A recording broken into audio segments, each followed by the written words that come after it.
Assalamualaikum warahmatullahi wabarakatuh. Perkenalkan, nama saya Cunovia Indrianti dengan NIM 180703060. Saya seorang mahasiswi dari Prodi Biologi, Fakultas Sains dan Teknologi Universitas Islam Negeri Adaniri, Banda Aceh. Pada kesempatan kali ini, saya akan membuat video singkat mengenai resume webinar mengenal lebih dekat keragaman jenis rumput laut di Indonesia, yang mana tentu saja tugas ini untuk memenuhi mata kuliah oseanografi tentang alga laut dengan dosen pengampu Bapak Ilham Zulfami MSI. Kondisi geografis Indonesia terletak di garis khatulistiwa dan beriklim tropis, sehingga kondisi ini memberikan variasi genetik yang melimpah baik itu bagi tumbuhan, hewan, dan juga mikroorganisme. Nah, makroalga ini memiliki dua manfaat, baik secara ekonomi maupun secara ekologi.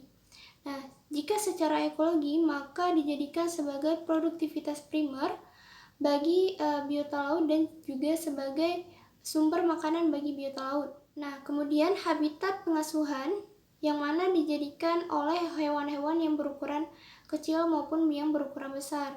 Kemudian dijadikan sebagai habitat perlindungan bagi biota laut, kemudian dijadikan sebagai habitat pemijahan bagi biota laut untuk meletakkan telurnya.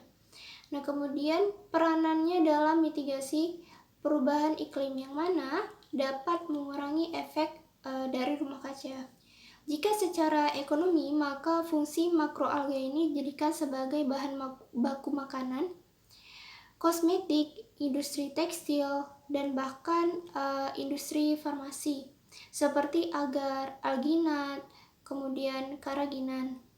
Nah, kemudian dijadikan sumber pangan karena mengandung protein yang lebih lengkap jika dibandingkan dengan tumbuhan pada umumnya, dan kemudian mengandung asam amino yang mana setelah diteliti asam amino pada makroalga ini hampir sama dengan asam amino yang terdapat pada telur.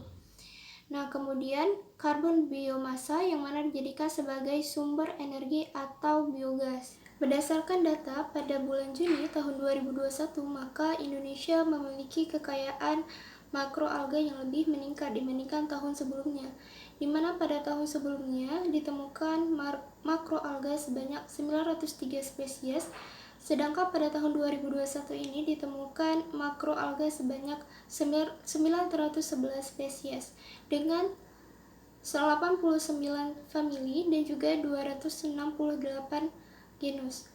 201 itu spesies alga hijau atau chlorophyta, kemudian 146 itu alga coklat atau ochlorophyta, dan 564 itu alga merah atau rhodophyta.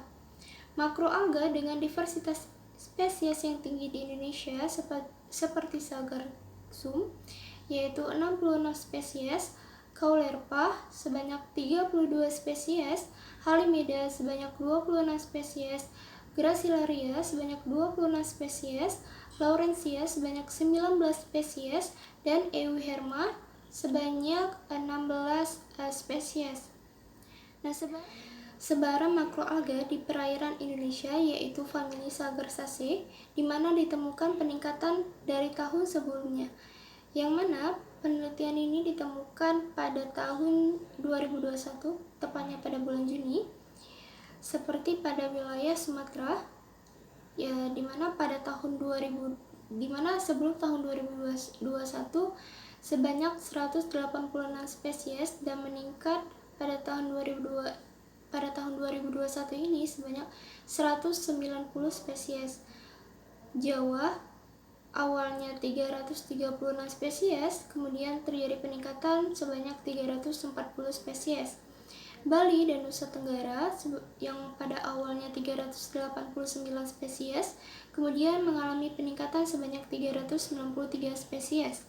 Kalimantan yang awalnya 199 spesies yang mengalami peningkatan menjadi 203 spesies. Kemudian Sulawesi yang pada awalnya 398 spesies mengalami peningkatan sebanyak 405 spesies. Dan Maluku serta Papua yang pada awalnya ditemukan 368 spesies dan kemudian mengalami peningkatan pada tahun 2021 sebanyak 372 spesies. Sekian yang dapat saya sampaikan, lebih dan kurang saya mohon maaf. Terima kasih atas perhatiannya. Wassalamualaikum warahmatullahi wabarakatuh.